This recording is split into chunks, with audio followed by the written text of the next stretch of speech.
दोस्तों आपका स्वागत है इस नई बेहतरीन जानदार शानदार जिंदाबाद जबरदस्त वीडियो में। तो आज आपका शुरू करने वाले हैं फ्यूचर इंडेफिनिट टेंस के जो आपके एक्टिव वॉइस होते हैं उनको पैसिव वॉइस में कैसे बदलते हैं, कैसे चेंज करेंगे, सब कुछ बेसिक से एडवांस लेवल तक का हम आपको यहाँ पे बताने वाले हैं। जो आपकी पहचान, हिंदी की पहचान होगी, पैसिव वॉइस का रूल होगा, एक्टिव वॉइस का रूल होगा। जितने भी आपके पैसिव वॉइस हैं प्रेजेंट के हमने सारे के सारे आपको पढ़ा दिए हैं, फ्यूचर के हमने आपको पढ़ा रहे हैं और जो आपके पास्ट के होते हैं वो भी हमने पढ़ा दिए हैं। Interrogative, negative, double interrogative, affirmative, हमने सब कुछ आपको हर एक टाइप का सेंटेंस यहाँ पे करके बताया है, बदलना भी बताया है। और जो आपका कमेंट बॉक्स होता है वहां पे भी आपको होमवर्क भी हमने दिया है और आपकी PCM की क्लासेस चल रही है लगातार शानदार तरीके से। तो सबसे पहले हम यहाँ पे आज जानने वाले हैं फ्यूचर इंडेफिनिट टेंस जो होता है इसकी हिंदी का वाक्य कैसे होता है। जब तक आप हिंदी का वाक्य नहीं जानेंगे,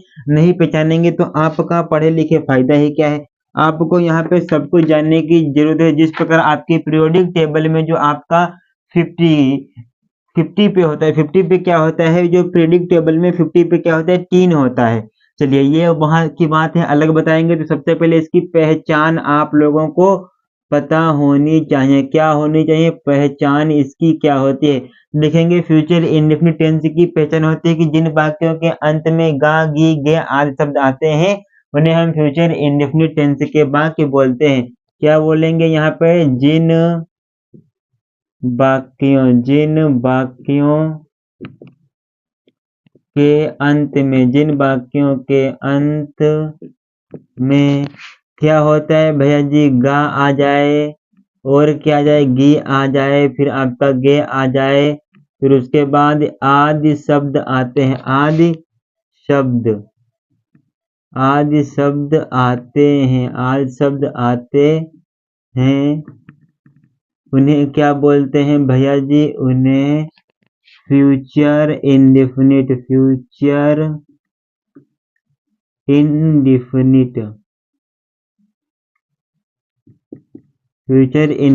टेंस कहते हैं या बोलते हैं।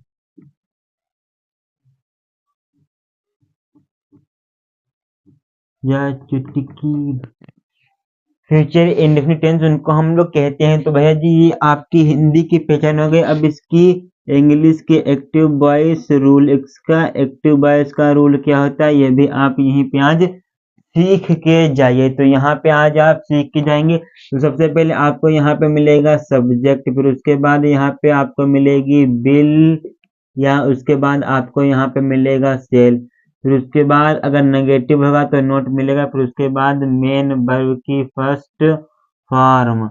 मेन वर्ब की कौन सी फॉर्म? मेन वर्ब की फर्स्ट, चलिए हिंदी में लिखे दे रहे, मेन वर्ब की फर्स्ट फॉर्म, प्लस में ये आपका ऑब्जेक्ट होगा, प्लस में ये आपका RP होगा। अब इसका एक्टिव वॉइस का रूल क्या होता है सरकार? इसका एक्टिव वॉइस का रूल यहाँ पे आप देख लीजिए। तो यहाँ पे लिखेंगे P, नॉट V रूल। तो यहाँ पे जो आपका ऑब्जेक्ट होगा, ऑब्जेक्ट को हम सब्जेक्ट करते हैं हर वाक्यों की तरह। ऑब्जेक्ट को सब्जेक्ट, बिल या सेल। सेल आपका सिर्फ 2 के साथ लगता है। सेल आपका किसके साथ लगता है? सेल जो आपका होता है, क्या सेल, ये सिर्फ आपका 2 के साथ, I के साथ, V के साथ आपका सेल लगेगा और यहाँ पे किसी के साथ नहीं लगता है। और ये आपका सेल यहाँ कक्षा 10 में सिर्फ यहाँ तक का यूज है। जब कक्षा 12 में पढ़ाएंगे तो वहाँ अलग से आपको बताएंगे कि ही, सी, इट, दे, यू के भी साथ आपका सेल लगता है, लेकिन कहाँ लगता है ये हम सब कुछ आपको बताएंगे। फिर ये आपका नोट लगेगा अगर नेगेटिव है, अगर नेगेटिव नहीं है तो सिर्फ आपका बी लग जाएगा। अगर नेगेटिव होगा तो हम नोट को लगाएंगे फिर बी को लगाएंगे। अगर नेगेटिव नहीं है तो हम तुरंत बिल या सेल में से को एक चीज लगा देंगे और बी को लगा देंगे। फिर उसके बाद वर्ब की कौन सी अवस्था आपकी पैसिव वॉइस में लगती है? तीसरी। फिर उसके बाद आपका ये बाई हो जाएगा। फिर उसके बाद जो आपका सब्जेक्ट है, यस यू बी, सब्जेक्ट को हम क्या करते हैं? ऑब्जेक्ट कर देते हैं। सब्जेक्ट को ऑब्जेक्ट प्लस में RP, बस यही आपका पैसिव वॉइस का रूल है, नियम है। अब हम इससे कुछ एग्जाम्पल्स, हर वीडियो की तरह हम एग्जाम्पल आपको कराते हैं। जब तक आप एग्जाम्पल 10-15 ना कर लेते हैं तब तक आपको न्यू फिजा कलेक्शन की तरह आपको यहाँ पे समझ में नहीं आता है। तब तक आप कितना भी पढ़ लें, जब तक आप प्रैक्टिस नहीं करेंगे तो कैसे समझ पाएंगे, नहीं समझ सकते ना। तो अब हम एग्जाम्पल आपके लिए यहाँ पे लेके आने वाले हैं, एक एग्जाम्पल, दो, ढेरों सारे एग्जाम्पल आपके यहाँ पे आने वाले हैं। आइए एग्जाम्पलों को देखते हैं। अब आपके लिए हमने एग्जाम्पल भी ले लिए हैं। इन 10 एग्जाम्पलों से हर एक सेंटेंस आप यहाँ पे बनाना जान जाएंगे, चाहे वो अफर्मेटिव का हो, नेगेटिव का हो, इंट्रोगेटिव का हो, डबल इंट्रोगेटिव का हो, हर एक सेंटेंस आप यहाँ पे जान जाएंगे। चलिए आइए, हर एक टेंस अपने आप में बिंदास है, ताकतवर है, जबरदस्त है, खाते पीते घर का है। तो यहाँ पे he will do it again. तो सबसे पहले आपको यहाँ पे सब्जेक्ट को जानना होगा। बिल सेल, तो आपको दिख जाएगा बिल सेल के बाद आपको यहाँ पे ऑब्जेक्ट कहाँ पे होगा ये आपको ढूंढना होगा। अगर आप हमारी शुरू से वीडियो को देखते आ रहे हैं क्रम बाय क्रम, तो आप उसको आसानी से जान जाएंगे। तो यहाँ पे आपका ही आपका सब्जेक्ट है, बिल आपका हेल्पिंग वर्ब है, डू आपकी मेन वर्ब है। मेन वर्ब के तुरंत बाद क्या होता है, मेन वर्ब की फर्स्ट फॉर्म के तुरंत बाद आपका होता है ऑब्जेक्ट। तो ये आपका इट हो गया ऑब्जेक्ट। इट आपका यहाँ पे क्या है, ऑब्जेक्ट। इस इट को आपको शुरू में लिखना है, ठीक। अब इट के साथ आपको सेल लगाना होगा, तो इट के साथ आप सेल लगा दीजिए। फिर उसके बाद यहाँ पे ऑब्जेक्ट को सब्जेक्ट कर दिया आपने, फिर आपने बिल या सेल से कोई एक चीज लगा दी, हमने सेल। इट को, इट के साथ आपका बिल लगता है सरकार, बिल, ठीक। बिल को लगा दिया। फिर अगर नेगेटिव होगा तो हम नेगेटिव को लगाएंगे, अगर नेगेटिव नहीं है तो हम आगे इस बी को लगा देंगे। तो हम इस बी को लगा दिए। फिर उसके बाद क्या है, वर्ब की थर्ड अवस्था, तो डू, डिड, डन। तो भैया जी डू की डन होती है तीसरी अवस्था, दूसरी इसकी डिड होती है। फिर उसके बाद तीसरी अवस्था लगाने के बाद हम बाई का प्रयोग करेंगे। तो हम बाई को लगा देंगे। बाई लगाने के बाद जो आपका सब्जेक्ट होता है, सब्जेक्ट का ऑब्जेक्ट आपको यहाँ पे करना होता है। तो यहाँ पे आपका सब्जेक्ट क्या है, ही है, तो ही का ऑब्जेक्ट आपका हिम होता है, तो आप इसको हिम कर देंगे। फिर उसके बाद यहाँ पे ये अगेन लिखा है, अगेन आपका रेस्ट पार्ट है, तो रेस्ट पार्ट में अगेन कर देंगे, ठीक। I shall complete the work tomorrow, तो ये आपका है। तो आई सेल, आई के साथ हमने बताया था कि सेल सिर्फ आपका आई के साथ और बी के साथ लगता है, तो हमने ये भी आपको प्रूफ करके भी दिखा दिया। फिर कंप्लीट आपकी हेल्पिंग वर्ब, मेन वर्ब है, और इसके बाद द वर्क आपका ऑब्जेक्ट है। तो द और वर्क, द वर्क को पहले रखेंगे, फिर उसके बाद द वर्क आगे हो क्या बन जाएगा, तो ये आपका बिल लगेगा। बिल लगाने के बाद नोट इसमें भी नहीं है, तो आप बी को लगा देंगे। फिर उसके बाद कंप्लीट की तीसरी अवस्था क्या होती है, कंप्लीटेड। फिर उसके बाद हम बाई को लगाएंगे। बाई लगाने के बाद आई का ऑब्जेक्ट आपका मी होता है, तो मी कर दिए। फिर उसके बाद टुमारो है, तो टुमारो कर देंगे, ठीक। ये आपका दूसरा भी बन गया। फिर उसके बाद हरी विल गेन नथिंग, तो ये आपका इम्पोर्टेंट है, ये आपको कठिन, हार्ड लग रहा होगा तीसरा, लेकिन ये हार्ड तनिक भी नहीं है। तो हरी विल गेन नथिंग, तो गेन आपकी मेन वर्ब है।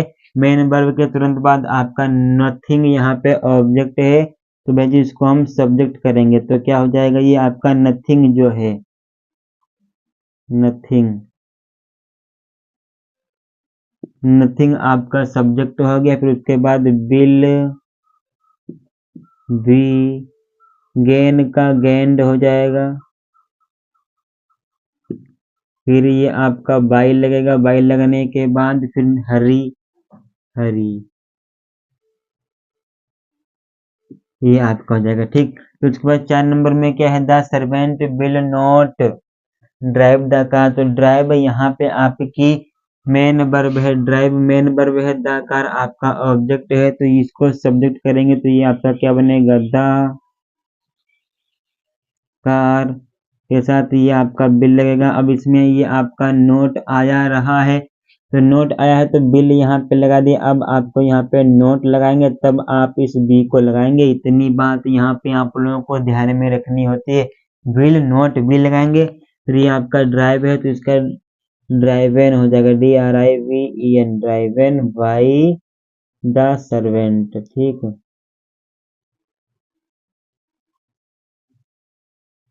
The servant. फिर उसके बाद I shall not write a letter to me. तो राइट मेन वर्ब है, आ लेटर आपका ऑब्जेक्ट है। इस आ लेटर को आपको शुरू में करना होगा। तो आ LETTER आ लेटर के साथ ये आपका बिल लगेगा। फिर यहाँ पे नोट आया है तो नोट को लगा देंगे, फिर ये आपका बिल लगाएंगे। राइट का रिटर्न होता है, राइट रोट रिटर्न रिटर्न। फिर उसके बाद ये आपका बाई, आई का होता है ऑब्जेक्ट आपका मी, फिर टू हिम। ठीक, ये आपका यहाँ पे बन जाएगा। फिर उसके बाद यहाँ पे आप देख लीजिए, चुटकी भर सिंदूर। अब देख लीजिए यहाँ पे 6 नंबर है। 6 नंबर ये आपके 6, 7, 8, 9, 10 ये आपके यहाँ पे एक सेंटेंस 2, 3, 4, 5 हैं। यहाँ पे ये आपके कौन वाले हैं भैया जी? ये आपके इंट्रोगेटिव वाले हैं। कोई यहाँ पे सिंगल इंट्रोगेटिव है, कोई यहाँ पे डबल इंट्रोगेटिव है। आइए, तो will they accompany us to Delhi. तो एक कंपनी ये आपका जो है यही आपकी मेन वर्ब है। एक कंपनी के बाद ये आपका अस जो है ये आपका ऑब्जेक्ट है। तो अस का सब्जेक्ट क्या होता है? बी होता है। तो यहाँ पे आप बी को लिखेंगे, लेकिन ये आपके छोटे में लिखे जाएंगे क्योंकि ये आपकी दूसरे नंबर पे आने वाले हैं, क्योंकि हम यहाँ पे इंट्रोगेटिव बना रहे हैं। तो इंट्रोगेटिव में जो आपके हेल्पिंग वर्ब होती है वो पहले लिखी जाती है, तो उसको हम पहले लिखेंगे। तो बी के साथ आपका यहाँ पे सेल लगेगा, सेल बी वी accompanied हो जाएगा, accompany का accompanied हो जाएगा। फिर बाई लगा देंगे। दे का आपका देम होता है, दे का देम होता है टू दिल्ली, और लास्ट में क्वेश्चन मार्क लगा देंगे। उसके बाद 7 नंबर क्या है? Shall we not, shall we not,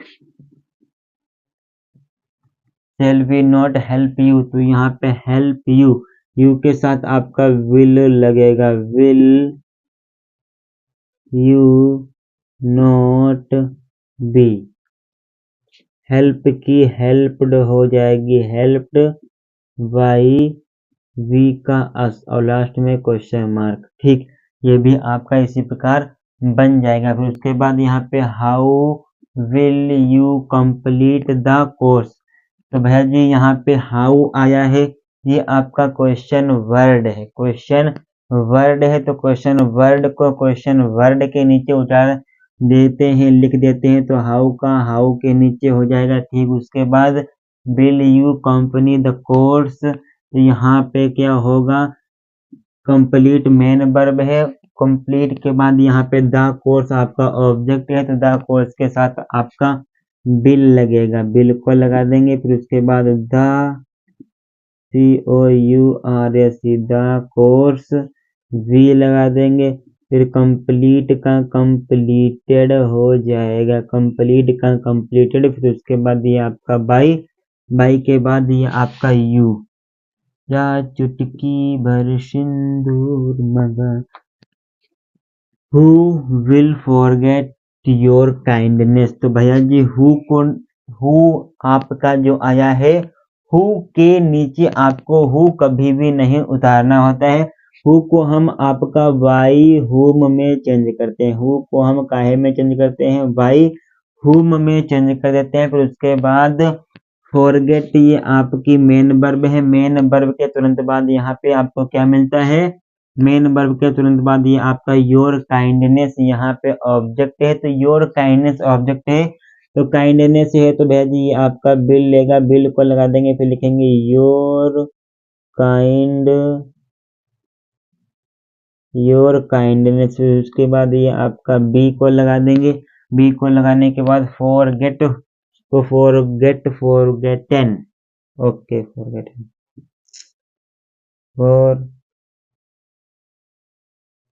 forgotten last में क्वेश्चन मार्क। इसमें आपका फॉरगेटन मतलब कि मेन वर्ब की थर्ड फॉर्म लगाने के बाद आपको इसमें बाई लगाने की उधर आवश्यकता नहीं होती, ये आपका हु वाले का नियम है। और जो ये आपका बचा है ना कमेंट, इसका आंसर आप लोग कमेंट बॉक्स में हमें जरूर देंगे। ठीक। इसका आंसर आप लोग कमेंट बॉक्स में जरूर देंगे, पूरे का स्क्रीनशॉट ले लीजिए। फिर अगली वीडियो में मिलेंगे, तब तक के लिए जय हिंद जय भारत। और अगर पहली बार आए हैं भैया जी चैनल पे, हम आप ही से बात कर रहे हैं सरकार, पहली बार आए हैं तो सब्सक्राइब करना है और वीडियो को आपको बताना है कि वीडियो ये आपको कैसा लगा, धुआंधार, चैलाफार, शानदार, मूसलाधार, कैसा लगा ये आपका वीडियो, ये भी आपको कमेंट बॉक्स में बताना है। फिर अगली वीडियो में मिलेंगे, तब तक जय हिंद जय भारत, वंदे मातरम।